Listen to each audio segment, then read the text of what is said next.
Hi hello guys, welcome back to our YouTube ಚಾನಲ್ಗೆ ಸ್ವಾಗತ ಸುಸ್ವಾಗತ. ಈ ಒಂದು ವಿಡಿಯೋದಲ್ಲಿ ನಿಮ್ಮ ರಿಸಲ್ಟ್ ಯಾವಾಗ ಬರುತ್ತೆ, ಯಾಕಂದ್ರೆ ಕಂಟಿನ್ಯೂಸ್ ಆಗಿ DMs ಮತ್ತೆ ಮೆಸೇಜಸ್ ಮತ್ತೆ ವಾಟ್ಸಪ್ ಅಲ್ಲಿ ಸಾಕಷ್ಟು ಜನ ಕೇಳ್ತಿರೋದು. ಸೆಕೆಂಡ್ ಒಂದು ರಿಸಲ್ಟ್ ಬಿಟ್ಟಿದ್ರೆ ಲಿಂಕ್ ಕಳಿಸಿ, ಅಪ್ಡೇಟ್ ಮಾಡಿ, ರಿಸಲ್ಟ್ ಯಾವಾಗ ಬರುತ್ತೆ, ಈ ತರ ಕ್ವಶನ್ಸ್ ಕಂಟಿನ್ಯೂಸ್ ಆಗಿ ಪೇರೆಂಟ್ಸ್ ಸ್ಟೂಡೆಂಟ್ಸ್ ಕೇಳ್ತಾನೆ ಇದೆ. ಮತ್ತೆ ರಿಸಲ್ಟ್ ಕೂಡ ಲೇಟ್ ಅಂತ ನಾನು ತುಂಬಾ ಸರಿ ಹೇಳ್ತಾ ಇದ್ದೀನಿ, ಬಟ್ ಯಾಕೆ ಡಿಲೇ ಆಗ್ತಿದೆ ಅಂತ ಕ್ವಶನ್ಸ್ ಮೇಲೆ ಕ್ವಶನ್ಸ್ ಕೇಳ್ತಿದ್ರಿ. ಎಷ್ಟೋ ಸ್ಟೂಡೆಂಟ್ಸ್ ಆನ್ಸರ್ ಮಾಡಿದ್ದೀನಿ, ಬಟ್ ಅದ್ರ ಒಂದು ವಿಡಿಯೋ ಮಾಡಾಕ್ಬಿಟ್ರೆ ಅವ್ರಿಗೆ ಕಂಪ್ಲೀಟ್ ಆಗಿ ಒಂದು ಐಡಿಯಾ ಬರುತ್ತೆ ಅಂತ ಅನ್ಕೊಂಡು ಈ ಒಂದು ವಿಡಿಯೋ ಯಾಕೆ ರಿಸಲ್ಟ್ ಬರೋದು ಸ್ವಲ್ಪ ಲೇಟ್ ಆಗ್ತಿದೆ ಮತ್ತೆ ರಿಸಲ್ಟ್ ಯಾವಾಗ ಬರುತ್ತೆ, ಲಿಂಕ್ ಎಲ್ಲಿ ಸಿಗುತ್ತೆ, ಪ್ರತಿಯೊಂದು ವಿಡಿಯೋ ಒಂದು ಕಂಪ್ಲೀಟ್ ಆಗಿ ವಿಡಿಯೋ ನೋಡಿದ್ರೆ ನಿಮಗೆ ಅರ್ಥ ಅನ್ನೋದಾಗುತ್ತೆ. ಓಕೆನಾ?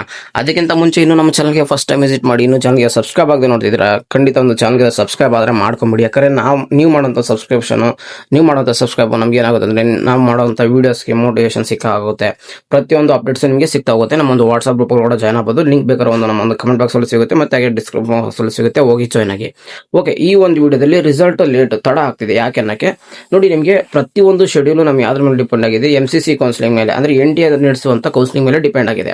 ಅಂದ್ರೆ MCC ಅವ್ರ ರಿಸಲ್ಟ್ ಬಿಟ್ರೆ ಮಾತ್ರ ನಮ್ಗೆ ಏನಾಗುತ್ತೆ ರಿಸಲ್ಟ್, ಆದ್ರೆ ನಾವು ಬಿಡಕ್ ಸಾಧ್ಯ. ಯಾಕಂದ್ರೆ ಲಿಕ್ವಿಡ್ ಆಪ್ಷನ್ಸ್ ಅನ್ನೋದಿದೆ, ಅದಕ್ಕೋಸ್ಕರ ನಮ್ಮ ಪ್ರಸನ್ನ ಸರ್ ಕೂಡ ಏನ್ ಮಾಡಿದ್ದಾರೆ ಅದ್ರ ಮೇಲೆ ಡಿಪೆಂಡೆನ್ಸ್ ಆಗಿದೆ. ಮತ್ತೆ MCC ಕೌನ್ಸಿಲಿಂಗ್ ತುಂಬಾ ಇಂಪಾರ್ಟೆಂಟ್ ಫಾರ್ ಕರ್ನಾಟಕ ಸ್ಟೂಡೆಂಟ್ಸ್. ಯಾಕಂದ್ರೆ ಗೊತ್ತಾ ನಿಮಗೆ, ಅಲ್ಲಿ ಸೀಟ್ ಸಿಕ್ಕ ಸ್ಟೂಡೆಂಟ್ಸ್ ಹೋದ್ರೆ ಕರ್ನಾಟಕ ಅಂದ್ರೆ ನೀಟ್ ಟಾಪರ್ಸ್ ಅಲ್ಲಿ ಹೋದ್ರೆ ಇಲ್ಲಿ ಸ್ವಲ್ಪ ಸ್ಟೂಡೆಂಟ್ಸ್ಗೆ ಸೀಟ್ ಸಿಗಬಹುದು. ಇದೇ ಒಂದು ಕಾರಣಕ್ಕೋಸ್ಕರ ನಾವು ಕಂಬೈನ್ಡ್ ಕೌನ್ಸಿಲಿಂಗ್ ಮಾಡಿ ಮತ್ತೆ NTA ಕೌನ್ಸಿಲಿಂಗ್ ಜೊತೆ ಅಲೈನ್ ಮಾಡ್ತಾ ಇರೋದು. ಓಕೆನಾ?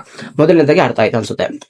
ಓಕೆ, ಈಗ ಆಲ್ರೆಡಿ MCC ಕೌನ್ಸಿಲಿಂಗ್ ಇಂದ ಮಾಕ್ ರಿಸಲ್ಟ್ ಆದ್ರೆ ಬಂದಿದೆ, ಬಟ್ ಇನ್ನು ಫೈನಲ್ ರಿಸಲ್ಟ್ ಯಾಕೆ ಇಷ್ಟೊಂದು ತಡ ಆಗ್ತಿದೆ? ಆ ಫೈನಲ್ ರಿಸಲ್ಟ್ ಬಿಟ್ಟು ನೆಕ್ಸ್ಟ್ 1 or 2 hours ಅಲ್ಲೇ ಇಲ್ಲ 1 day ಅಲ್ಲೇ ರಿಸಲ್ಟ್ ಆದ್ರೆ ಬಂದ್ಬಿಡುತ್ತೆ. ನಮ್ಮ ಒಂದು ಯಾರು ಕೆ ಡೈರೆಕ್ಟರ್ ಪ್ರಸನ್ನ ಸರ್ ಅವ್ರಿಗೆ, ಅಂದ್ರೆ ದಲ್ಲಿ ನಡೀತಿರುವಂತ ಕೌನ್ಸಿಲಿಂಗ್. ಓಕೆನಾ? ಬಟ್ ನಿಮ್ಗೆ ಗೊತ್ತು, ಆಲ್ರೆಡಿ ನಿಮ್ಗೆ ರಿಸಲ್ಟ್ ಆದ್ರೆ ಬಂದು ಅಲ್ಲಿ 1 or 2 days ಆಗ್ತಾ ಬಂತು.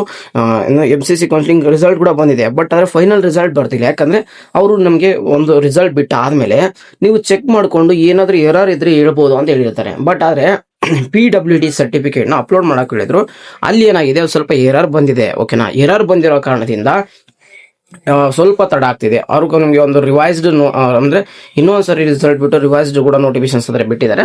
PW ಸರ್ಟಿಫಿಕೇಟ್ ಅವ್ರಿಗೆ ಅಪ್ಲೋಡ್ ಮಾಡೋಕೆ ಒಂದು ಸ್ವಲ್ಪ ಎರರ್ ಬಂದಿದೆ. ಆ ಒಂದು ಕಾರಣದಿಂದ ನಾವು ಸ್ವಲ್ಪ ರಿಸಲ್ಟ್ ಡಿಲೇ ಆಗ್ತಿದೆ. ಓಕೆ, ಈಗ ರಿಸಲ್ಟ್ ಯಾವಾಗ ಬರ್ಬೋದು, MCC ಕೌನ್ಸಿಲಿಂಗ್ ರಿಸಲ್ಟ್ ಯಾವಾಗ ಬರ್ಬೋದು ನೋಡಿ. ನಿನ್ನೆ ಶನಿವಾರ, ನಿನ್ನೆ ಯಾವುದೇ ಕಾರಣಕ್ಕೂ ಬಂದಿಲ್ಲ. ಇವತ್ತು ನಿಮಗೆ ಈವ್ನಿಂಗ್ ಒಂದಷ್ಟರಲ್ಲಿ ಏನಾದ್ರು ಬಂದ್ರೆ ನಾಳೆ ನಮಗೆ ರಿಸಲ್ಟ್ ಸಿಗೋ ಚಾನ್ಸ್ ಇರುತ್ತೆ. ಇವತ್ತು ಸಂಡೇ ಕೂಡ ರಿಸಲ್ಟ್ ಬರೋದಿರಲಿಲ್ಲ ಅಂತ ಅನ್ಕೊಂಡ್ರೆ ಕೂಡ ಅಂದ್ರೆ ಬರಬಹುದು ಇರೋ ಚಾನ್ಸಸ್ ಇರಬಹುದು MCC ಕೌನ್ಸಿಲಿಂಗ್. ಯಾಕಂದ್ರೆ ರಿಸಲ್ಟ್ ತುಂಬಾ ಲೇಟ್ ಆದ್ರೆ ಏನಾಗುತ್ತೆ, ನೆಕ್ಸ್ಟ್ ಇಂಜಿನಿಯರ್ ಸ್ಟೂಡೆಂಟ್ಸ್ ಗೆ AICT ಒಂದು ರೂಲ್ಸ್ ಅದ್ರ ಕೊಟ್ಟಿರುತ್ತೆ, ಇಷ್ಟಲ್ಲಿ ನೀವು ಕೌನ್ಸಿಲಿಂಗ್ ಮಾಡಿ ಅಡ್ಮಿಷನ್ಸ್ ಕೊಡಬೇಕು, ಇಲ್ಲಾಂದ್ರೆ ಏನ್ ಮಾಡುತ್ತೆ ಕಾಲೇಜ್ಗೆ ನಿಮ್ಮ ಸೀಟ್ ನ ಹ್ಯಾಂಡ್ ಓವರ್ ಮಾಡಿ ಅಂತ ಹೇಳಿರುತ್ತೆ. ಯಾಕಂದ್ರೆ ಪ್ರತಿಯೊಂದು ಅಲೈನ್ಮೆಂಟ್ ಮಾಡಬೇಕು. ಈ ಕಡೆ AICT ನಾವು ಮ್ಯಾನೇಜ್ ಮಾಡಬೇಕು, ಮತ್ತೆ MCC ಕೌನ್ಸಿಲಿಂಗ್ ಮ್ಯಾನೇಜ್ ಮಾಡಬೇಕು. ಇದ್ರ ಜೊತೆ ನಮ್ಮ KCT ರಿಸಲ್ಟ್ ಅವ್ರ ಜೊತೆ ಏನಿದೆ KCT ಕೌನ್ಸಿಲಿಂಗ್, ಇದನ್ನು ತಮ್ಮ ಮ್ಯಾನೇಜ್ ಮಾಡ್ಕೊಂಡು ಎರಡರ ಜೊತೆ ಅಲೈನ್ ಮಾಡಿ ನಡಿಬೇಕಾಗಿರೋ ಕಾರಣದಿಂದ ರಿಸಲ್ಟ್ ಸ್ವಲ್ಪ ಡಿಲೇ ಆಗ್ತಿದೆ. ಈ ಕಡೆ ತುಂಬಾ ಡಿಲೇ ಆದ್ರೆ AICT ಗೆ ತೊಂದ್ರೆ, ಮತ್ತೆ ಬೇಗನೆ ರಿಸಲ್ಟ್ ಬಿಡಬೇಕಂದ್ರೆ MCC ಕೌನ್ಸಿಲಿಂಗ್ ತೊಂದ್ರೆ. ಇದು ನಡುವೆ ಸಿಕ್ಕಾಕೊಂಡಿರೋದಂತ ನಮ್ಮ ಒಂದು ಓಕೆನಾ? ಇವಾಗ MCC ಕೌನ್ಸಿಲಿಂಗ್ ಇವತ್ತು ಈವ್ನಿಂಗ್ ಬಿಟ್ರೆ ನಾಳೆನೇ ನಮ್ಗೆ ರಿಸಲ್ಟ್ ಸಿಗುತ್ತೆ. ಇಲ್ಲ ನಮ್ಗೆ ಏನಾದ್ರು ಮಂಡೇ ಬಿಟ್ರೆ ಅಂದ್ರೆ ಸೋಮವಾರ ಏನಾದ್ರು ರಿಸಲ್ಟ್ ಬಂದ್ರೆ ಸೋಮವಾರ ಈವ್ನಿಂಗ್ ಅವ್ರ ಆಫ್ಟರ್ನೂನ್ ಒಂದು ದಲ್ಲಿ ರಿಸಲ್ಟ್ ಬರೋದು ತುಂಬಾನೇ ಚಾನ್ಸಸ್ ಆದ್ರೆ ಇದೆ. ಯಾಕೆ ಈ ತರ ರಿಸಲ್ಟ್ ಇಷ್ಟು ಬೇಗ ಬಿಡಬೇಕು ಕೇದವರು ಅಂತ ಅನ್ಕೊಂಡ್ರೆ ಹೇಳ್ತಾ ಹೋಗ್ತೀನಿ ನೋಡಿ. ಈಗ MCC ಕೌನ್ಸಿಲಿಂಗ್ ಬಿಟ್ರ ಅವ್ರಿಗೆ ಲಿಕ್ವಿಡ್ ಆಪ್ಷನ್ಸ್ ಕೊಡಬೇಕು, ಫ್ರೀಯಾಗಿ ಎಕ್ಸಿಟ್ ಆಗ್ಬೋದು, MCC ಕೌನ್ಸಿಲಿಂಗ್ ಅಲ್ಲಿ ಅಡ್ಮಿಷನ್ ಆಗಿ ಅಂತ ಹೇಳ್ಬೋದು, MCC ಕೌನ್ಸಿಲಿಂಗ್ ಅಲ್ಲಿ ಅಡ್ಮಿಷನ್ ಆಗಕ್ಕೆ ಹೋಗ್ಬೇಕು. ಮತ್ತೆ ಇನ್ನೊಂದೇನಂದ್ರೆ ನೆಕ್ಸ್ಟ್ ಅದೇ ತರ ನೆಕ್ಸ್ಟ್ ನಮ್ಮ ಕೇದವರು ರಿಸಲ್ಟ್ ಕೂಡ ಅನೌನ್ಸ್ಮೆಂಟ್ ಮಾಡಬೇಕು. ಕೇದರ್ ರಿಸಲ್ಟ್ ಅನೌನ್ಸ್ಮೆಂಟ್ ಆದ ತಕ್ಷಣ ಒಂದು ಕೇದವರು ಪ್ರೊವಿಷನಲ್ ರಿಸಲ್ಟ್ ಅದ ಅನೌನ್ಸ್ಮೆಂಟ್ ಮಾಡ್ಬೋದು, ಇಲ್ಲಾಂದ್ರೆ ಡೈರೆಕ್ಟ್ ರಿಸಲ್ಟ್ ಅದ ಅನೌನ್ಸ್ಮೆಂಟ್ ಮಾಡ್ಬೋದು. ಓಕೆನಾ?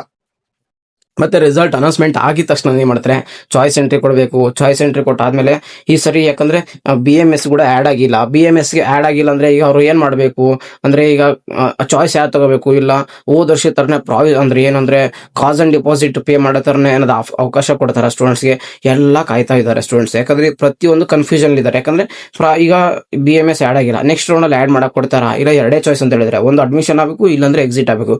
ಈಗ ಸೀಟ್ ಸಿಗದಿರ ಅವ್ರು ಏನ್ ಮಾಡ್ಬೇಕು? ಈಗ ಪ್ರತಿಯೊಂದು ಸ್ಟೂಡೆಂಟ್ಸ್ಗೆ ಪೇರೆಂಟ್ಸ್ಗೆ ಡೌಟ್ಸ್ ಇದೆ. ಮತ್ತೆ ಹೋದ ವರ್ಷ ಇದೇ ತರ ಸೇಮ್ ಸಿಚುವೇಶನ್ ಇತ್ತು. ಅವಾಗ ಏನ್ ಮಾಡಿದ್ರು ಅವರು ಎಲ್ಲಾ ಚಾಯ್ಸಸ್ ಗಳು ಕೊಟ್ಟು ಕಾಸ್ ಅಂಡ್ ಡಿಪಾಸಿಟ್ ನ ಪೇ ಮಾಡಕ್ಕೆ ಹೇಳಿದ್ರು.